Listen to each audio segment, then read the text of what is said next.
don't normally do commentary, but being that this situation has to deal with what I have going on in Port Arthur, Texas with the paratransit, I just want y'all to see how they just lied to me. Let's go ahead and just get into this mess.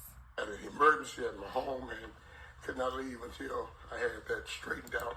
So I appreciate you all being as cordial and nice enough to wait for me. Now, this is our mayor,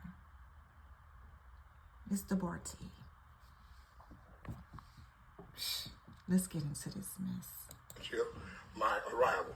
We'll now begin this regularly scheduled council meeting for today, Monday, January 8th, 2024. Actually, the first meeting of the new year. So I think we are. Quick pause. This is me, right here. Let's see. I can't even find me, baby. Okay, that is me. This is my blind sister, Consuela Bates. This is Miss Janetta Price. She's a blind woman as well. And my niece should be right here somewhere. That's who brought me. But what y'all don't see is before they got the cameras rolling, they brought the director to the paratransit to the back. Let's get into this mess. All should be thankful that God has blessed us to see another numeric year and to begin the process of governance here in the city of Port Arthur. With that in mind, you may attend this meeting via telephonic or video conference mediums. I'm going to pause it and I'm going to fast forward to where I am speaking. Okay, before I get into me speaking, this man right here is Mr. Welkoff. He rides the disability bus as well. He is a dialysis patient and he's in a wheelchair. He also cannot ride the bus anymore because he is out of the 3/4 mile radius. We have is Miss Melissa Charlotte of the National Foundation of the Blind regarding eligibility. He didn't even get that right. It's National Federation of the Blind. And for those of you that don't know, my maiden name is Jackson and y'all know me as Melissa Jackson. I just never changed my name back after I got my divorce. So that's why they still refer to me as Melissa Charlotte. Let's get into this crap. The requirements to utilize paratransit services. And I'd like to remind you that you will get 5 minutes as a speaker. You may come forward. You need assistance?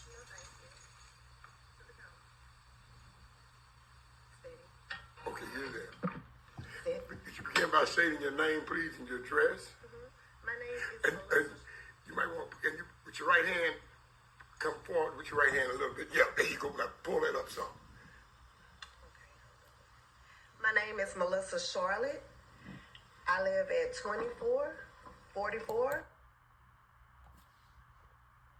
I had to stop that because I don't need y'all know my address, honey. Let's get back into it. 6400. Hey Siri, open notes.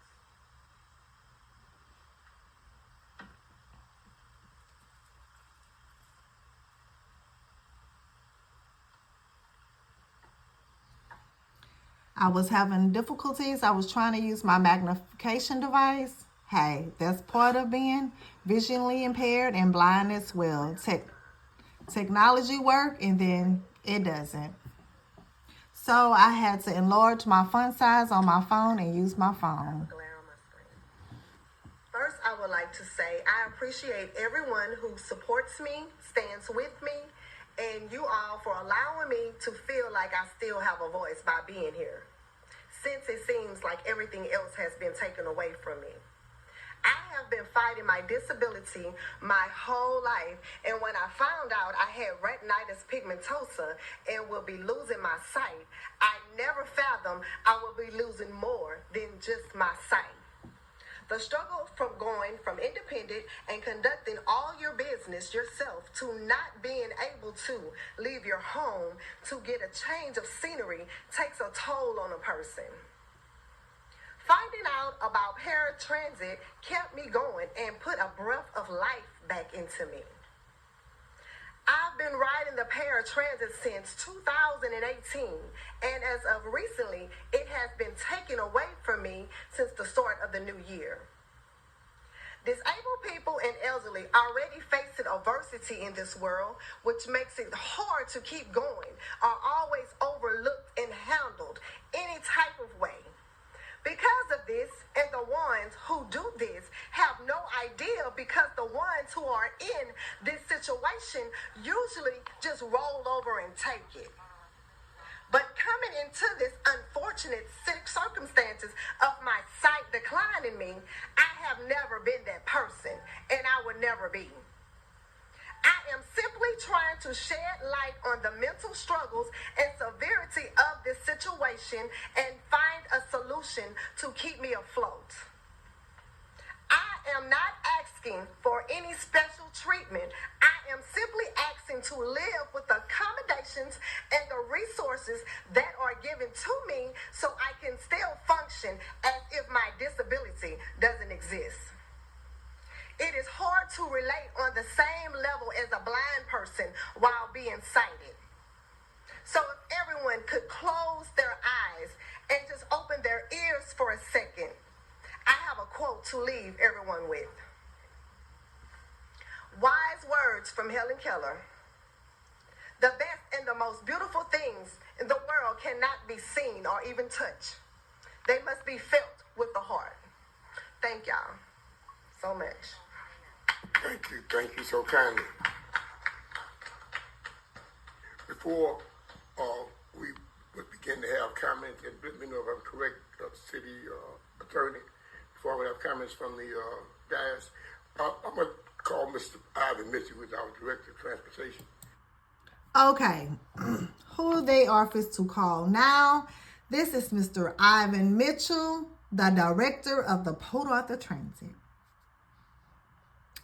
Let's get into his foolishness. Listed as that, I think this is a speaker. If you have a question for the speaker, then that's what's appropriate. Now, you have an agenda item later on where I believe council would discuss it. Look how she had to get the mayor together. What a mayor we have. Speak on what? Yeah, that would be the appropriate time, but when a speaker... Okay, we just want to be sure. So the speaker is completed, but this item, if you want to bring E1 up, you could do that. If you'd like to bring E1. Yes, ma'am. Yes. I have the president of our local... Go back, just back to the mic. Left to your right, yeah, here you go. Okay. I have the president of our local chapter for the Federation with me. I would like to know, can she speak with me on my behalf? Okay, now, because she's not a listed individual on the agenda item as the attorney was just explaining. Now, when we have a discussion at another point in the agenda, if I'm correct, according to my attorney, parliamentarily, we can allow your president, who I'm acquainted with, to actually speak. Now, how you don't know how to run the council meeting and you are the mayor?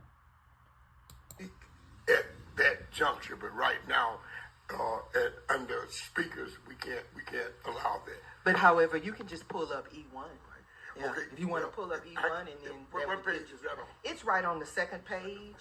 Wait a minute, let me see. Second page, item kind of toward the top. Discussions, E1. And that's under your same subject. And then under discussions, you can... If council has questions under the discussion, you can do that. Okay.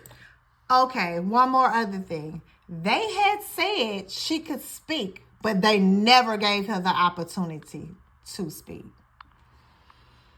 Port Arthur, Texas. Okay, I just want to be sure if we can, because being the presiding officer, I can't go in a different way on the agenda. So what we'd like to do, we thank you for your presentation, ma'am. Now, you might want to say, I'm not sure if anyone else has a question for you. Councilman Doucette, you had a question for the young lady? No, I don't know. Okay, so we can allow her to go to her seat then. Right. Okay, all right. Thank you, ma'am. Look at Sam doing his thing. Go ahead, Sam. Okay. God. Now, what we like to do is go to page 2 under Roman numeral 3. There is discussion item number 1. And it's a discussion regarding the use of paratransit services that has been requested. Now I'm going to go ahead and pause this for a second. And I'm going to let y'all listen to this person, Mr. Ivan Mitchell, who is holding my lifeline in his hand. Let's not get into Councilman Doucette, something that we should. Thank you, Mayor.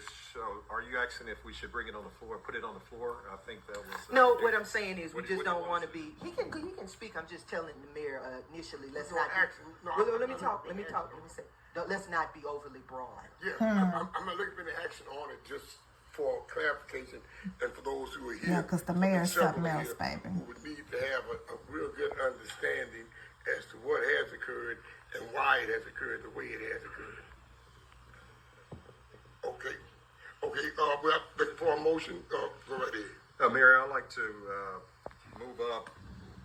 Okay, a discussion regarding the use of paratransit services requested by Councilman Doucette to the floor at this time. Second. Okay, it's been moved and second that we would have item number 1 under discussions E. Regarding, I think I just read it, regarding the use of paratransit services requested by Councilman Doucette. It's been moved and second, so we're ready for questions. And at this time, I'd like to call Mr. Ivan Mitchell, who is the Director of Transportation for the City of Port Arthur, to further explain to us what has transpired that causes the differences to be implemented now that maybe what practices were earlier for citizens. So, first of all, this is not a policy change. What occurred was we went through our database and we're basically cleaning up clerical errors.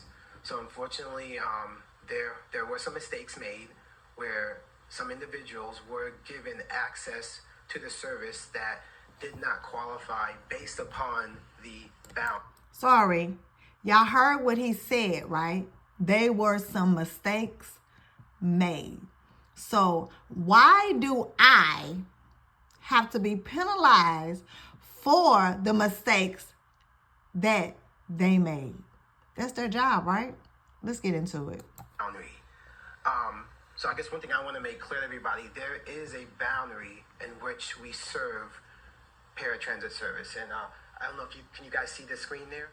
So within the, I think it's yellow on your thing, that is the boundary within the city of Port Arthur.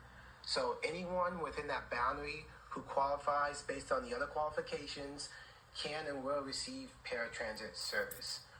If you are outside of this boundary, you still might qualify based on your disability and other qualifications, but because you're not... Let me stop this right quick. How do you have a map up there that blind people cannot see? In the boundary itself, you do not get service unless you're within the boundary. And so that's what unfortunately occurred. But I've been riding the paratransit since 2018. This law that he is talking about has been in effect since February the 1st, 2020. So make it make sense, Mr. Ivan. Y'all not doing your jobs. A couple of individuals that lived in the Port Acres area were put onto the list that shouldn't have been put onto the list. Once we went through everything, we started reviewing it. We realized this occurred, and we have to clean it up. Once we find mistakes in our system, we have to clean it up. We get audited. If the auditor finds something and knows that we were doing something that we technically weren't following our policy, that's going to reflect on us doing our audit. So more or less, that's what occurred. We didn't change our policy. The boundary's been like that for quite a while. It's just those are clerical errors. Okay. Councilman Doucette, your last word. Okay, I understand all that. We're dealing with federal funds, so first of all, we're not going to do anything to lose the funding because that's basically what's funded. The question I have is a simple question. These boundaries, we set the boundaries, don't we? No, the federal government does. So we have fixed routes in the city. We have fixed routes in the city, numbers 1 through 5. The boundary is set based on 3/4 of a mile from that fixed route. So that's why you see all of the. Just move our routes out so that we could encompass the area that was left out. And then that will fix the problem. We will be within the federal guideline. See, the thing that I'm concerned about here is the federal guidelines is set up and we get money for it. But see, we have a service that we're providing to the citizens. And sometimes we have glitches, like you said. You know, you go back through it and you find out that it's been overlooked and we correct it, we fix it. But when we fix it and we find out that it's negatively impact on our citizens providing this service, what we do now, we go back and we take a look at how can we not violate the federal law, but how do we serve the citizens, especially when it comes to disability people with public health and safety, okay? So, you know, I understand what you said, Ivan. The thing is, it's a simple fix, in my opinion, is that if we really want to provide a service, all we have to do is extend our routes. Yeah. So let me talk more about that. So There, Mr. Ivan Mitchell go again. He wiggling his way out of it again. bus routes currently run on a very, very tight schedule. Transferred connections. Most of our transfers occur at the public library. And right here. I've been riding the paratransit since 2018. So let's make this make sense, Mr. Ivan Mitchell. Downtown. So to extend the route means additional time on that specific route. For me to change But they've been doing it since 2018. the route, I'm throwing off system-wide time transfers. There's basically the way we schedule it now, there's a little bit of leeway in case there's traffic or stuff occurs. But I done gave this clown enough of time on my YouTube channel. So I'm going to go ahead and fast forward to some other stuff.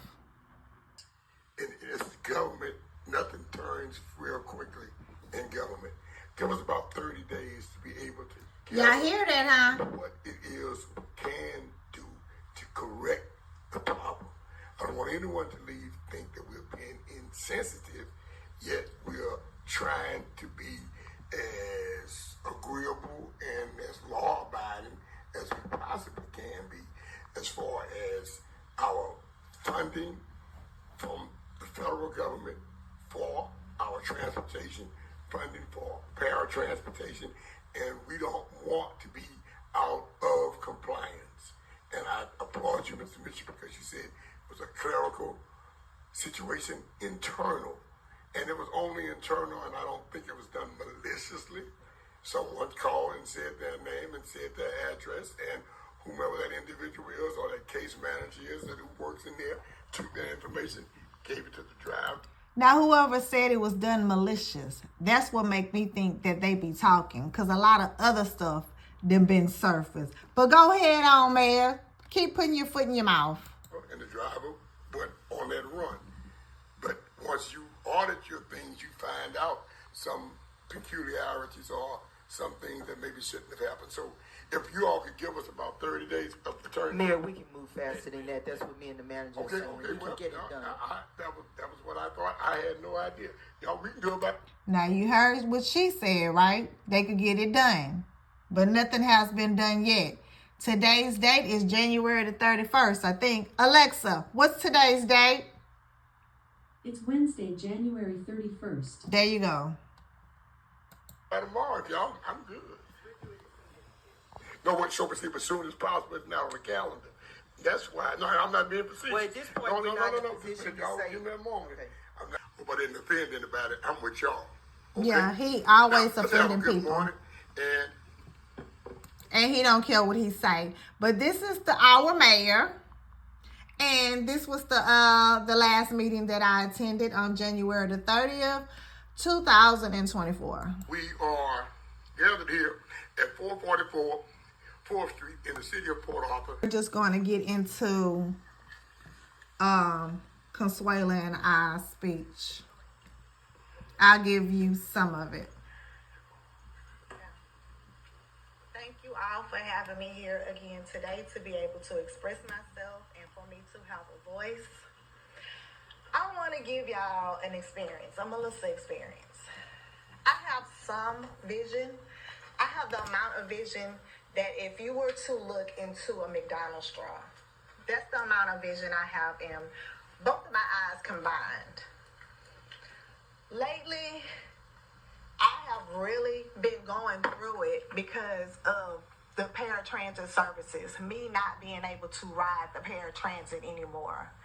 I have adjusted to my vision loss. I have acquired all the accommodation and trainings that I need to live an independent lifestyle. And it's like, as soon as I was just embracing everything that I had to embrace in life as it comes to my gradual decrease of vision loss, my transportation got taken away from me. That was like a slap in my face and a punch in my gut. I have been walking around with anxieties and stressed out, throwing up because of the simple fact I cannot get out the house anymore. It doesn't just affect me, it affects my guide dog as well. He's pacing around the floor because he's bored because we're stuck and we're bound into our home. People probably look at me and think I have all this help in the world to get out and to do the things that I need to do. But you never know who is there for you until you really need people. I've been reaching out to friends and family, and of course, everybody have their own lives that they have to do. So imagine how that makes me feel inside when I'm being told that, yeah, I may come or I don't. That puts me all over into my 7 stages of grief when it comes to losing your sight. I've been so depressed. So basically I'm just saying that I just want you to put yourself into my shoes, because it's me today. It could be you or one of your family members tomorrow. And I just want y'all to help me to be able to get my paratransit services back, because I need those so I could be a productive citizen. Now, I am in school. Now, what's going to happen once I graduate and get my certification? I'm not going to be able to work because I'm not going to have no transportation. I'm not going to be able to look for a job because I'm not going to have the transportation. The job that I am going to acquire once I attain my certification, it is in person. It is not online or anything like that. I just want y'all to put yourself in my shoes and please give me a chance to become a productive citizen of Port Arthur, Texas again. Thank you. Okay, thank you. Back.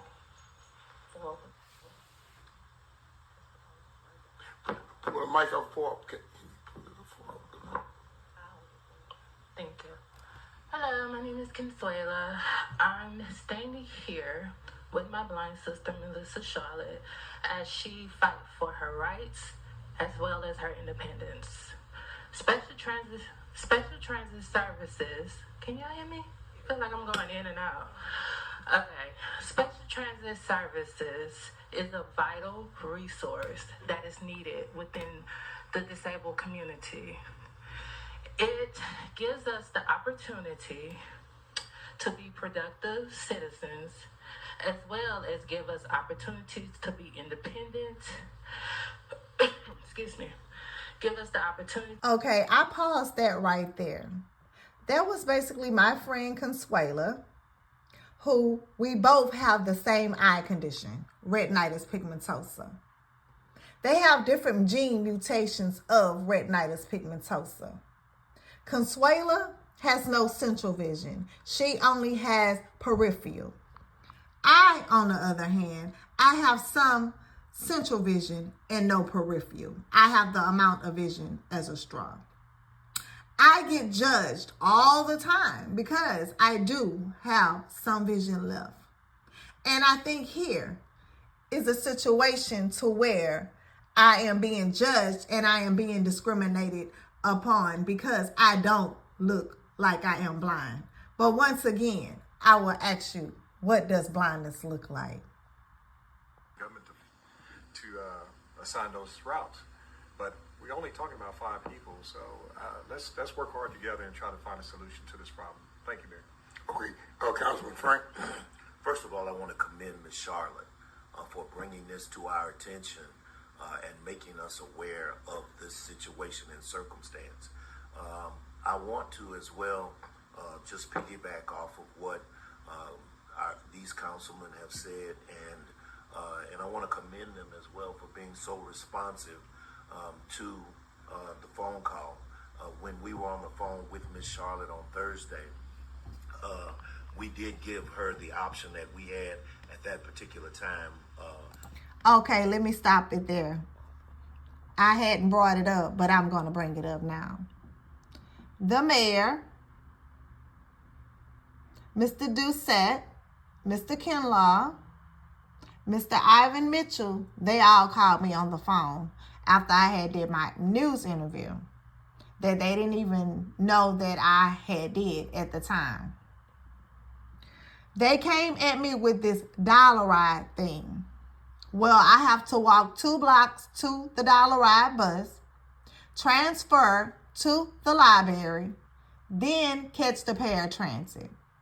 Now, remind you, my doctor have signed off on me to have door-to-door services for the paratransit. But yet, they want me to do all this. I felt attacked. I felt like I didn't have a voice. All these men on the phone with me. What was I to do? So I just didn't say nothing and I just let them talk. After having conversation with you and the idea of the dollar stops, and she could get to a particular instance, but I'm so glad to see being highlighted right now the fact that we can't. They not glad I'm highlighting this. They really mad that I done went to the news media and I done went to social media. But I'm going to fast forward to where y'all could see where they said it was going to take them 30 days. In 30 days, before we get to that, listen to him. How is that going to help Ms. Charlotte? That's going to be more cumbersome on her right now. That if we do, that was the issue, that as we talk to her, she now has to get a ride to go to another stop to be picked up to participate in the service. So that's going to put an added burden on her and those individuals, because now they have to, it's almost like a bus route. You got to take a bus to go catch another bus. That part. To go where you need to go. That part. So let me explain I'll explain the Route 7 to everybody for those who don't know how it. I'm not giving this weirdo no more of my airtime. Oh, go. Currently, I just can't do it.